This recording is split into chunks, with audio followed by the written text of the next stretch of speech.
నమస్తే welcome to 9+ news. రాజస్థాన్లో ఇసుక తుఫాన్ తీవ్ర అలజడి రేపింది। చిరు జిల్లాలో శనివారం ఒక్కసారిగా వాతావరణం మారింది। మధ్యాహ్నం తర్వాత చురు, తారానగర్, తహసీల్, మహరి గ్రామాలతో పాటు పలు ప్రాంతాల్లో బలమైన ఈదురుగాలులతో కూడిన ఇసుక తుఫాన్ వచ్చింది। దీంతో గ్రామాలు ఒక్కసారిగా అంధకారమయ్యాయి। దుమ్ము, ధూళి పెద్ద ఎత్తున కమ్ముకోవడంతో ప్రజలు తీవ్ర ఇబ్బందులు పడ్డారు। అరగంట పాటు ఇసుక తుఫాన్ బీభత్సంతో ప్రజలు వణికిపోయారు।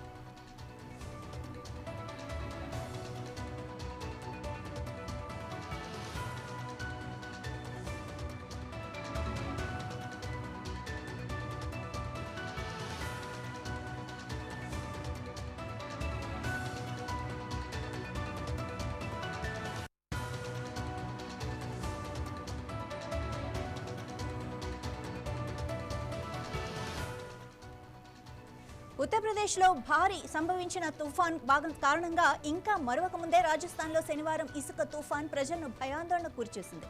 పట్టపగలే విరుచుకుపడిన ఈ ధూళి తుఫాన్ కారణంగా పలు ప్రాంతాలు దుమ్ము మేఘాలతో కప్పుకుపోయాయి। భారీ ఈదురుగాలుల ప్రభావంతో ఇసుక, ధూళి ఇళ్లలోకి చేరటంతో ప్రజలు తీవ్ర ఇబ్బందులు పడ్డారు। కంటి ముందు ఏమీ కనిపించక ఇళ్లలోనే ఉండిపోయారు। తుఫాన్ అనంతరం పలు ప్రాంతాల్లో భారీ వర్షం కూడా పడింది।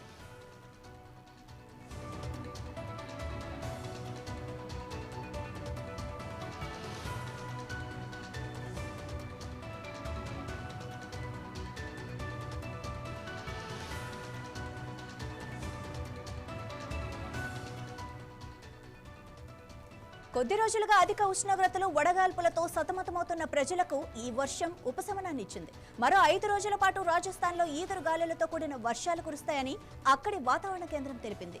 బికనీర్, జైపూర్, అజ్మీర్, భరత్పూర్, కోటా, జోధ్పూర్, ఉదయ్పూర్ డివిజన్లలో గంటకు 60 నుండి 70 కిలోమీటర్ల వేగంతో బలమైన ఈదురుగాలులు వీచే అవకాశం ఉందని వాతావరణ శాఖ హెచ్చరించింది।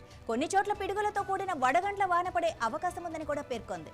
అగునా మొహల్లల్లాలోని సంచయ మాతా ఆలయం ముందున్న ఎన్నో ఏళ్ల నాటి భారీ వేప చెట్టు వేళ్లతో సహా పెకిలించుకొని రోడ్డుపై కూలిపోయింది।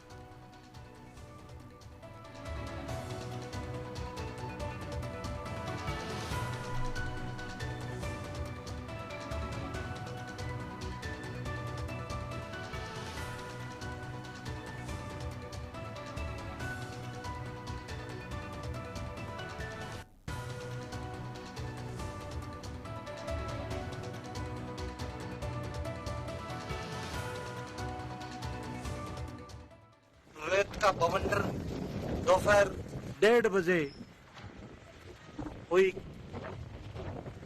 अंधेरी घनी रात, चारों तरफ रेत ही रेत।